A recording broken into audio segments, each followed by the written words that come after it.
Академийн гишүүн, анагаах ухааны академийн гишүүн, доктор профессор, эмзүүн шинжлэх ухааны сургуулийн профессор, шагнар сүрэн докторыг урьж байна. За түүнтэй хамтраад анагаахын шинжлэх ухааны сургуулийн доктор, ач анагаах ухааны сургуулийн дэд профессор, гэрэл maaгийн бэлтгэсэн Альцгеймерийн өвчнийг буддийн сэтгэл судлалын үүднээс шинжлэх нь гэсэн эв сэдвтэй одоо илтгэлийг сонсъё. За таныг эндэрт урьж байна.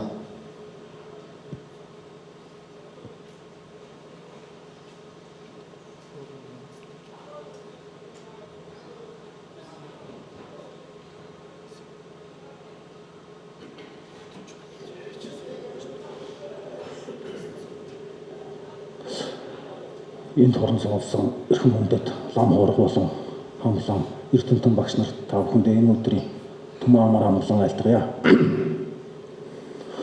Өнөөдөр миний тавих илтгэлийн сэдв байна. Альцгеймерийн өвчнийг буддийн сэтгэл судлалын үүднээс шинжлэх гэсэн нэртэй ийм илтгэл байна.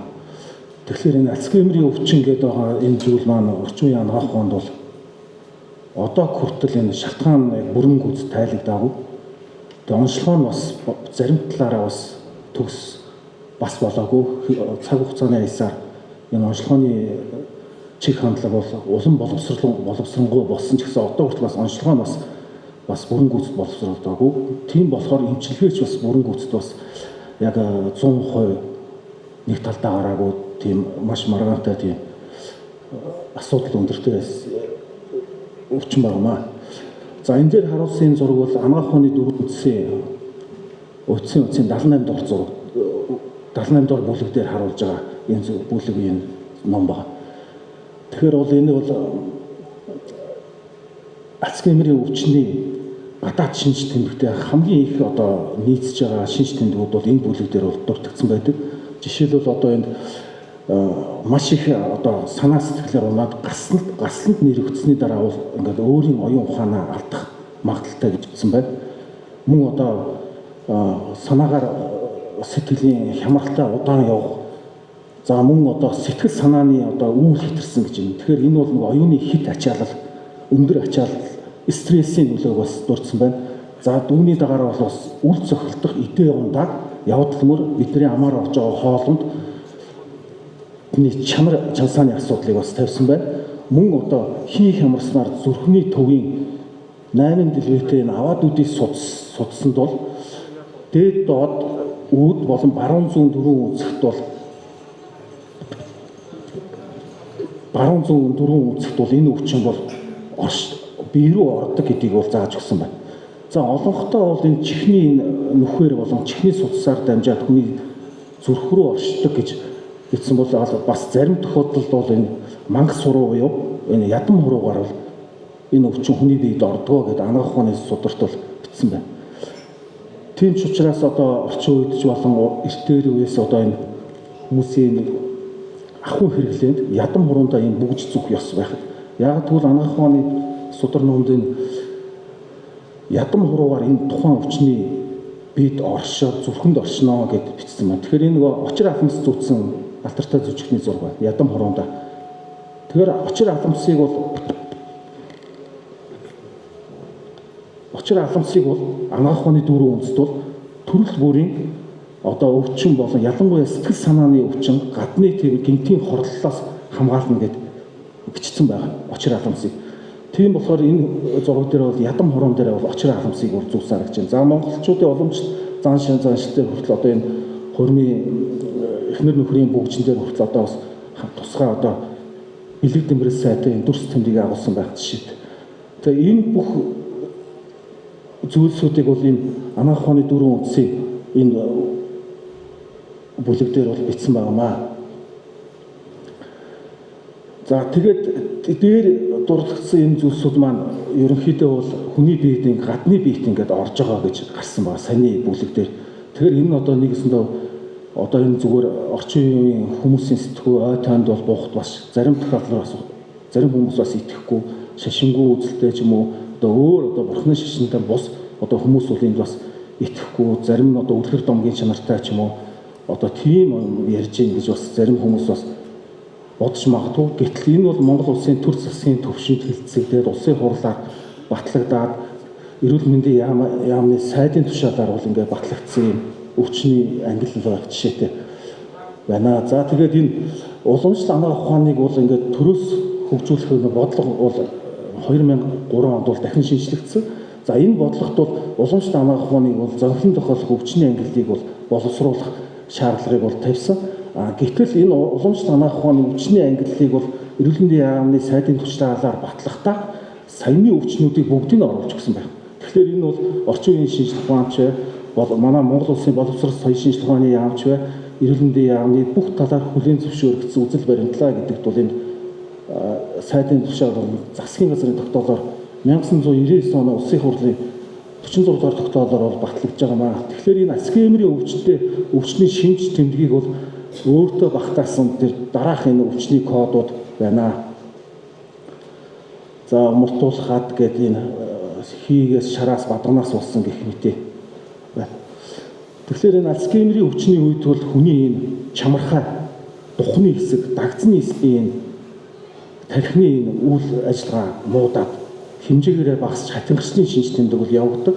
Тэгээ энэ бол ерөнхийдөө ухаан санаа ойгуудлын шинж тэмдэгээр илэрдэг тархины энэ органик өөрчлөлтөөс гадна оюун санааны өөрчлөлтийг хамтаар нь илэрдэг тийм өвчин гэж дэлхийн олон улсын өвчний 10 дугаар ангилд бол тодорхойлсон байдаг. За энэ өвчтэй хүмүүс хөвчлэн бол эмэгтэй хүүст хамгаалаад байна гэдэг ийм судалгаа байдаг. Мөн одоо инсулины төсөрдөх чанарыг бас энд нөлөөтэй буюу сахарын өвчтэй хүмүүсийн бас эрсдэл хүчин зүйл байдаг. Мөн хромосомын 1, 14, 19, 21 дугаар хромосомын гажиг APU 3 гэсэн тийм эмгэгийн хромосомын эмгэгийн үед бол Альцгеймерийн өвчнөр бас үүдэх магадлалтай гэж үздэг.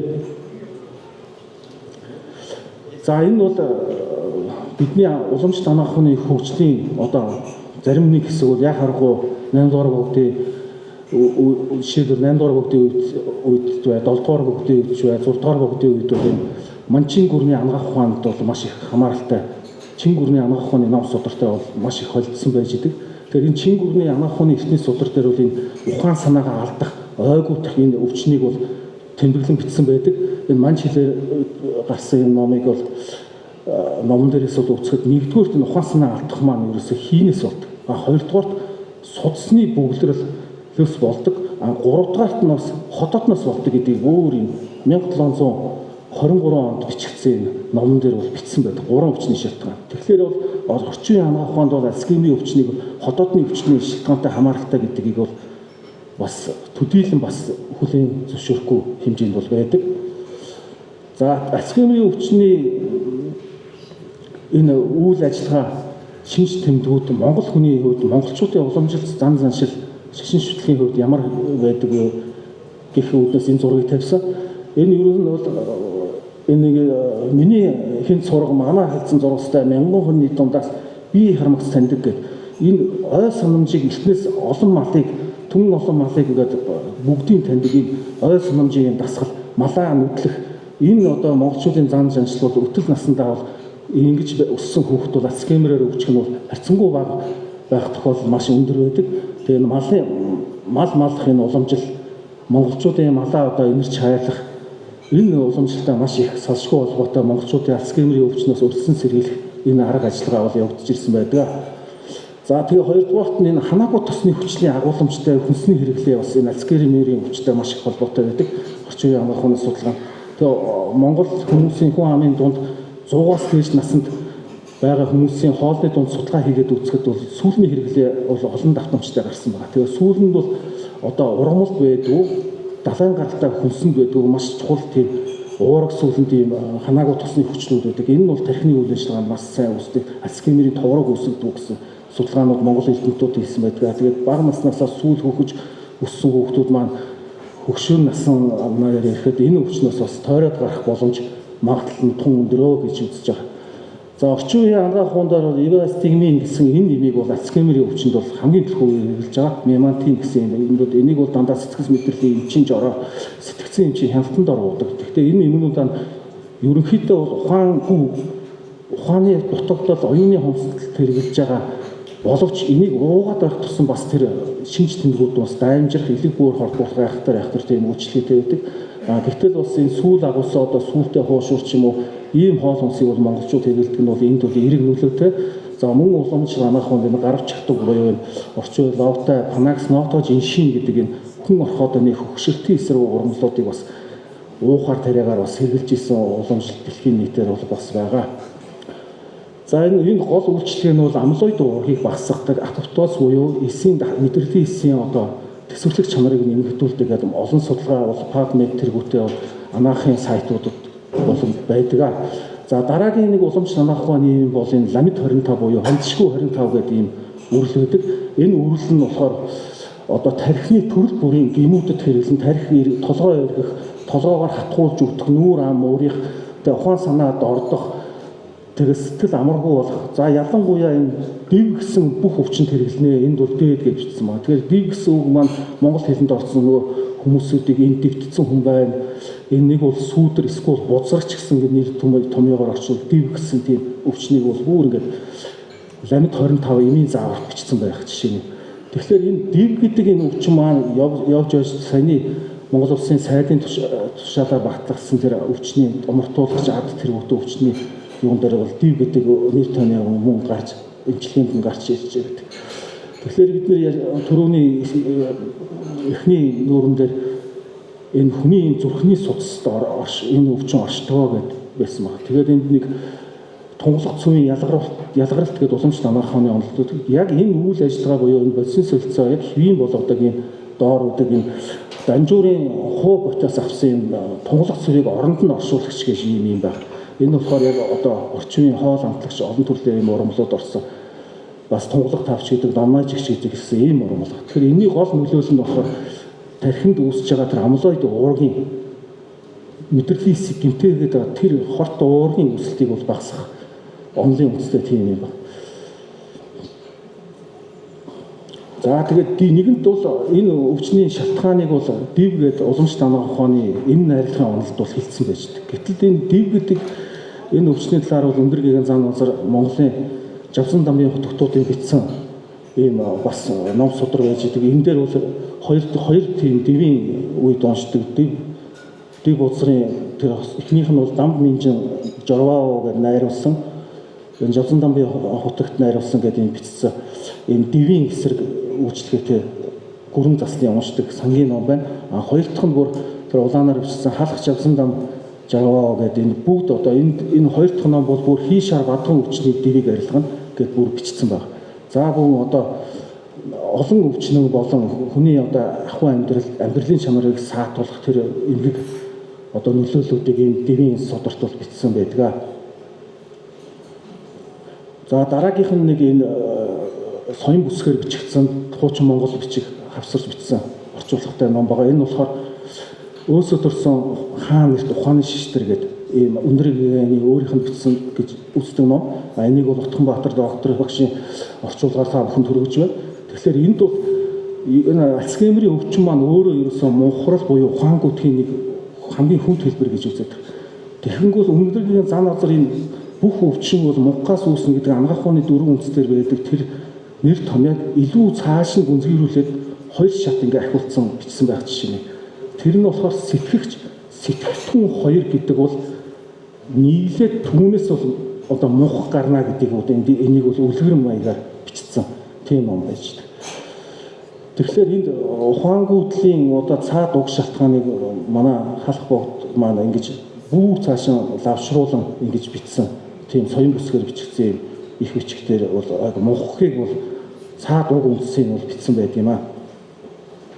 За Альцгеймерийн өвчнийг бол ухаангүйдэх гэдэг буддын сэтгэл судлалд ухаангүйг болохоор марик гэх бөгөөд бас мунх хэмээн орчуулдаг. Тиймээс мунхлын эсрэг бүхий л ерөндөг энэ үйл ажиллагаа бол энэ Альцгеймерийн өвчнөд бол тустай байх онлын үндэслэл гарч ирж байгаа. Тэгэхээр энэ зөвхөн бол материалын махан бие анатоми физиологийн бүтцээс гадна энэ махан бие тархины үйл ажиллагаанаас тусдаа нэг сэтгэлгээд мэдлгээд энэ зүйл байгаа. Энэ мэдлгээд энэ зүйлтэй энэ өвчин бол яг аргагүй холбоотой гэдэг энэ хүснэгтээр бол үзүүлж байгаа. За тэгээд тэр цаадлын хүснэгт бол үл мэдэх мунхаглал гэдэг байгаа. Энэний дээр бол өндөр гэгээн зан азар бол сэтгэгтэн хоёроос энэ мунхаглал үүснэ гэдгийг бичснээрээ бол анагаах ухааны 4 үндсийг илүү их тайлбарлаж, өвчний ерөн шалтгааныг илүү их тайлбарж үтсэн байдаг. За ингээд үл мэдэх Монголоос болохоор дагдсан буюу амиа хүнхэгчээр түүнээс одоо өвчин зөөвөр буюу нисванс, за үүл, за ингээд төрөл авснаас бол өвдөх үхрийн зовлон, өвдөх нь болохоор халуун хүйтнэр өвдөх, цус шар ус хорхоо хий шар бадган гэдэг энэ томьёолын дунд Альцгеймерийн өвчин бол мэдл буюу өлгөөс тусдаа гэдэг ангилалд бол хамаарч байгаа эндээс харуулж байгамаа. За тийм болохоор одоо заавал ингээд материалын эмчилгээний аргаас гадна бас оюун санааны эмчилгээний аргууд бас энэ өвчнөд бол чухал нөлөөтэй байх болов уу гэдэг нэг жишээ авсан. Энэ болохоор Ламадан судрыг энэ жишээ авсан оюун ухааны хурцлагч. Тэгэхээр бид нэр Бурхны шашин уламжлалт Монгол яс заншил оюун ухаанд сайжруулах хурцлах гэсэн энэ Ламадан уншлага тэгээд маншрын тогтоол тарин одоо янз бүрийн ийм одоо ном засал гүрэн бүх зүйлсүүд бол одоо энэ айхтар өвчнөд бас тус нэмэр болох юм а гэдэг тийм санаа гарч ирж байгаа. За хилцэмж хэсэгтээ бол дүгнэж хэлэх юм бол Альцгеймерийн өвчин бол хүний сэтгэлтэй шууд холбоотой. Тэгэхээр энэ хоёр том ялгаа гарч ирж байна. Тэгэхээр энэ буддын гүн ухаанд суурилсан уламжлалт анагаах ухааны сэтгэл судлал бол бие өгөө төвтэй сэтгэл судлал байна. Тийм болохоор энэ Альцгеймерийн өвчнийг авч үзэх хандлага нь орчин үеийн анагаах ухаанаас бол ондоо байна, ялгаатай байна, давуу талтай байна. Орчин үеийн анагаах ухааны сэтгэл судлал болохоор бие төвтэй ийм сэтгэл судлалын хүрээнд авч үздэг. Тийм болохоор зарим нэг талаараа бас энэ сэтгэлийн энэ зарим нэг онлуудын уялдаа холбоо дутуу байдгаас бол эмчилгээч бас дутуу байх магадaltaй гэж үзэж байгаа. За түрүүний ярьсан тосны ханаагүй өвчлүүдийн маш их нөлөөтэй мөн ой тогтоолт, оюуны дасгал хөдөлгөөн, тоглоом, за мөн эрх эргүүлэхийн зан үйл эрхээ эргүүлж байгаа энэ эрхийн хурууны энэ цэгт яг зүүнний цэгээр бол тархины цэг байдаг. Тэг эрх эргүүлээд байж байгаа юм дадал зурчтай хүмүүсийн Альцгеймерээр өвдөхгүй байх магадлал байна. За мөн одоо энэ дорж дээр номонд гарч байгаа тархины хийчгийн сургаал байна. Мөн цагаан шүхт номонд ороор тарих хийгчийн тухай бичиглэл байна. За ганжуурын гонцогт байгаа тархины хорхоон зэрэг гэдэг маш олон зүйлсүүд бол энэ өвчтэй бол холбоотой байж болох цаашдаа судлах шаардлагатай. Ялангуяа орчин үеийн чанга хадлага бол энэ зөвхөн тэр бодисын солилцооны өвчин биш. Энэ бол халдварт өвчин байх магадaltaй гэдэг. За эмчилгээ зарим эмчилгээний үед бол нянгийн эсрэг антибиотикууд болон одоо өргөн хүрээний хорхооны эсрэг бас уламжлалт хэмнээг хэрэглээд бас үр дүн гарсан тийм судалгаанууд байдаг. За үүнд бас нөгөө толгооноос дээш бүх өвчнийг хамрын имээр зас гэдэг онлын дагуу хамрын юм утлах, за эрдний юм, за ийм юмшээс гадна энэ бол зөвхөн бие махбод нь хичнээн дороодсон байсан ч гэсэн сэтгэл нь сэрэх бололцоотой гэдгийг бол буддын гүн ухааны энэ бимж шивийн дамжин зүйлчдийн онлоор бол илэрхийлж байгаа. За бүгд бол заримдаа хануур төөнүүр одоо 10 хуруу хүлийн 10 хуруу гарын 10 хурууныг одоо түлж төөрөх зэрэгтэй эмчилгээнүүд байдаг. За мөн умын одоо тархины дуу авины давтамжтай тархины дотоод долгионы вибрацийг нэмэгдүүлэх юм йогийн дасгалуудыг хийх болцоотой. За энэ бүхэн бол тархины сүнс хангамжийг сайжруулснаар бол энэ өвчнөд бол сайн нөлөөтэй байж байх боломжтой гэж үзсэн. За тэгээд дүгнэлт нь болохоор Альцгеймерийн өвчин бол марг буюу мунхгийн одоо хэлбэр. Тийм болохоор энэ Альцгеймерийн өвчин бол хинч тусч магадгүй одоо тийм хүн болгоны нэгэсэндээ дотоод сэтгэлд үр үндсэн байж байгаа гэдэг тийм илэрхийлэл бол гарч ирж байгаа. Тэгэхээр Альцгеймер бол зөвхөн тарих мэдрэл бодисын солилцооны энэ өвчин биш. За энэ бол ходоод эцтэй хамаатай байх нь, хүний зүрхтэй хамаатай байх нь, хийтэй хамаатай байх нь гэсэн тийм бол гаргалгаанууд гарч ирж байгаамаа. За бадган тархины энэ нэгэн тал одоо энэ тарих толгойн өвчнөд нэгэнт одоо орчин анаахаар нотлогдсон байгаа болохоор энэ Альцгеймерийн эмчилгээний үед бол бадганы эмчилгээ бол маш чухал үүрэгтэй байна гэдэг гаргалгаа гарч ирсэн юм аа. За анхаарал тавьсан та бүхэнд баярлалаа.